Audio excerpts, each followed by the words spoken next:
48,000 দরবার আজ বাংলাদেশে পীরের।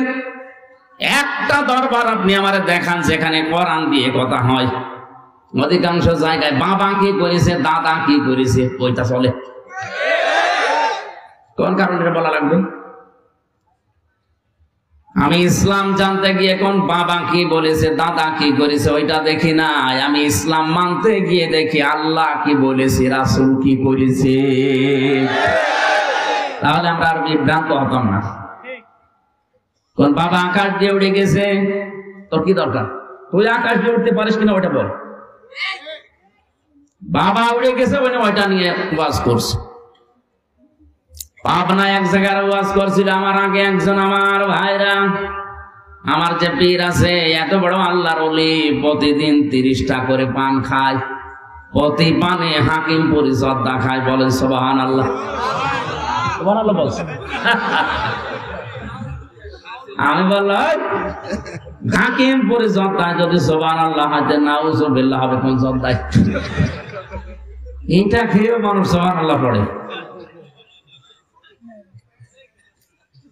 না। আমরা এভাবে চলতে চাই না। কোন জায়গায় কথা শুনলে আগে কোরআন দিয়ে কথা শুনতে হবে, তাহলে সে কথায় ভেজালের সম্ভাবনা। যালিকাল কিতাবু লা রাইবা ফীহ, এমন একটা কিতাব আল্লাহ দিয়েছেন যে কিতাবের সন্দেহ তো দূরের কথা লেশ মাত্র নেই। কথা বুঝতেছে? এখানে গুরুত্বপূর্ণ একটা তথ্য আছে। এখানে আলেম নেই? ও আলেম কোনটা? হ্যাঁ, আমি একটা শব্দ বলবো না, ভালো করে খেয়াল করেন। এটা যালিকাল কিতাব, কিতাবের আগে আলিফ লাম দেওয়া, এটা খেলা করার জন্য দিয়েছে। কোরআনের প্রতিটি শব্দ কিন্তু গবেষণামূলক। আমি তাফসীর পড়তে গিয়ে দেখেছি আলিফ লাম কেন আল্লাহ দিলেন।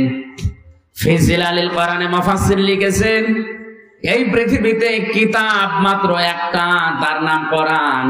আর যা আছে দুনিয়াতে সব কোরআনের ব্যাখ্যা। কথা বুঝতেছে? কোরআনের আগে আলিফ লাম দিয়েছেন আল্লাহ, কিতাবের আগে নির্দিষ্ট করে দিলেন এই জন্যে যে হেদায়েত দেওয়ার মতো কিতাব এই পৃথিবীতে একটা এখন আছে, তার নাম কোরআন। কোরআন যদি কাউকে হেদায়েত দিতে না পারে, পথ দেখাতে না পারে, বুঝতে হবে ওর কপালে হেদায়েত নেই। তাফসীরে মুফাসসির বলেন কোরআন যেখানে নেই, আয়াতের ব্যাখ্যায় আমি হাদিস পেয়েছি, মানিত্তাবাআল হুদা বিগাইরিল কোরআন আদাল্লাহুল্লাহ। তিরমিজি শরীফের হাদিস। কোন মানুষ যদি কোরআন বাদ দিয়ে পৃথিবীর কোন জায়গায় হেদায়েত পাওয়ার জন্য যায়, ওর নিয়ত ভালো ছিল যে আমি ভালো হওয়ার জন্য যাচ্ছি, কিন্তু কোরআন সেখানে ছিল না, এজন্য আল্লাহ নিজে দায়িত্ব নিয়ে তাকে গোমরা বানিয়ে দেয়। শব্দের দিকে খেয়াল করেন তো, আদাল্লাহুল্লাহ, আদাল্লাহ ইউদিল্লু বাবে ইফআল থেকে এসেছে। শব্দটা যদি দল্লা নবীজি বলতেন দল্লা ইয়াদুল্লু, বাংলা অর্থ আসতো আপনি নিজেই নিজেকে খারাপ বানিয়ে ফেলেছেন। আদাল্লাহ বাবে ইফআল থেকে আসার কারণে বাংলা অর্থ দাঁড়িয়েছে আপনার হয়তো নিয়ত ভালো ছিল, কিন্তু কোরআন সেখানে ছিল না, এজন্য আপনি ভালো হওয়ার নিয়ত গিয়েছিলেন। আল্লাহ নিজে দায়িত্ব নিয়ে আপনাকে আরো খারাপ বানিয়ে দেবে। কেন বলেন তো? বাবাকে বাবা বলে ডাকে মানুষ, অনেকে শ্বশুরকেও বাবা বলে ডাকে, ডাকে না? শ্বশুরকে বাবা বলা যায় না? জায়েজ আছে, কিন্তু নিজের বাবার সামনে যদি বারবার বাবা বাবা করে ডাকেন, আপনার বাবার মনে কষ্ট লাগবে না? কেউ জিজ্ঞাসা করলে যে তোর বাপ কোনটা, নিজের বাবা বাদ দিয়ে শ্বশুরকে দেখায়, তাহলে বাবার মনে এই দুঃখ লাগবে যে এটা জন্ম দিয়েই ভুল করলাম। নিজের বাবার সামনে শ্বশুরকে যদিও বাবা বলা যায় যাচ্ছে, তারপরও যদি বেশি বেশি ডাকেন আপনার বাবার মনে যেমন দুঃখ লাগার সম্ভাবনা। কোরআন দিয়েছে আল্লাহ হেদায়েত দেওয়ার জন্য।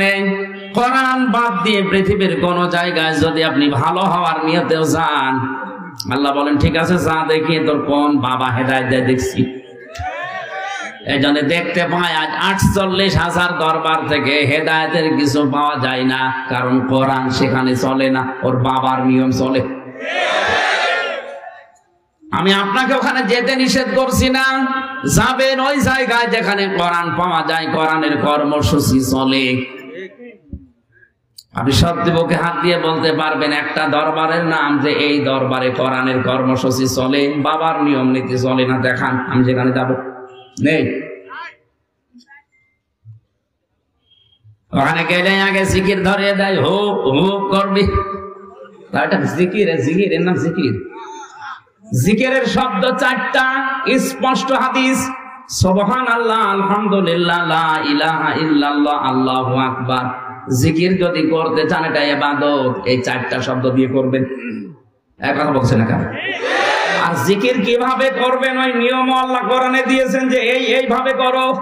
আযকুর রাব্বাকা ফি নাফসিকা তাদাররুআ ওয়া খিফাতা ওয়া দুনাল জাহরি মিনাল কওলি ইলা আখির আয়াত।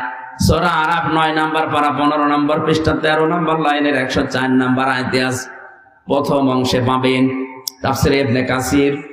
আল্লাহ পাক বলেন আমাকে ডাকবা মনে মনে। কিভাবে?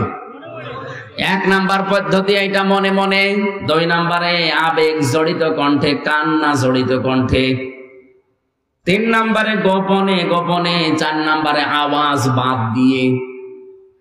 এই 4টা শব্দ বুঝেছেন কিনা বলেন? আল্লাহকে ডাকার পদ্ধতি আল্লাহ নিজে শেখালেন। উযকুরুল্লাহ, তোমরা জিকির করো আল্লাহর, কামা আল্লামাকুম, যেমন ভাবে আল্লাহ তোমাদের শিখিয়েছেন। তা আল্লাহ শিখিয়েছেন কয় পদ্ধতি? আরো জোরে বলেন বলেন। 1 নম্বরে মনে মনে, 2 নম্বরে কান্না জড়িত কণ্ঠে, কথা বুঝতেছে? 3 নম্বরে গোপনে, 4 নম্বরে উচ্চ আওয়াজ বাদ দিয়ে। এবার বলেন তো আজ দরবার গুলোতে যে জিকির চলছে এই সিস্টেমে আছে? বিশেষ করে আমার তাহেরি ভাই যে জিকির করে, কি জিকির গো! জিকিরের তালে তালে নাচতেছে, অনেকে ওর সাথেও নাচে। আর এত জোরে জোরে কেন? কি দরকার আপনাকে? সাহাবী পাহাড়ে উঠছিলেন, জোরে জোরে ডাকছিলেন সুবহানাল্লাহ, আলহামদুলিল্লাহ। নবীজি বললেন কি এত জোরে ডাক দাও? আল্লাহ কি কালা নাকি? আল্লাহকে শুনতে পাবে না? আমি কিন্তু ফরজ নিয়মটা বললাম, এখন যদি কারো গায়ে লাগে এই হাদিস তাহলে বাদ দিয়ে দেই। আপনি জিকির করবেন কয়টা শব্দ দিয়ে, কয়টা নিয়মে, এর বাইরে ইসলাম নেই। যদি কেউ বাইরে কোনো কিছু বানায় সেটা বেদাত। এর বাইরে যদি কোনো কিছু দিয়ে বলে যে এটাও জিকির, হো হো এটাও, আপনি নবীজির জীবনে দেখাতে পারবেন যে এভাবে নবী জিকির করেছে? নবীর চাইতে আপনি ইসলাম বেশি বোঝেন? আশা করছে আপনি অন্যদিকে যাবেন না। বেদাত যারা আবিষ্কার করে তাদের সালাম দেওয়া নিষেধ। এত কঠিন কথা, কোন নামাজ পড়ে না এরকম মানুষকে সালাম দেওয়া যায় না? যায়। রোজা রাখে না, সালাম দেওয়া যায় না? অথচ বেদাত যারা করে তাদেরকে সালাম দেওয়া পর্যন্ত নিষেধ। কত রাগ নবীজির তাদের উপরে। অথচ বাংলাদেশ, ভারত আর পাকিস্তানে সবচাইতে বেশি বেদাত চলে। আসল ইসলাম নেই, নকল ইসলাম ভরে গেছে। একটাই কারণ, আমরা কোরআনের কথা শুনি না। এখানে যারা বসে আছে, সামনে রমজান মাস, এটা রমজানের কোরআন নাজিলের মাস, আর একদিন মাত্র আছে মাঝে। কত মানুষ এখানে বসে আছে, কোরআনে কারিম পড়া তো দূরের কথা, কোনোদিন ছুঁয়েও দেখে না যে এটা আল্লাহর কি চিঠি আল্লাহ পাঠিয়েছে। না, হচ্ছে না ভাই। আপনাদের একটা অপশন দিলাম আজকে, রমজান মাসের 30 দিনে শুধু আরবিটা না, আমি বাংলা পর্যন্ত শেষ করব, এই সিদ্ধান্ত নিয়ে আপনি সময় বের করেন। যদি একটা মাসের ভেতরে, আমি তো জেলখানায় 3 বছরে প্রায় 150 বারের উপরে শেষ করলাম, আর বাংলাটাই পড়েছি প্রায় 75 বারের উপরে।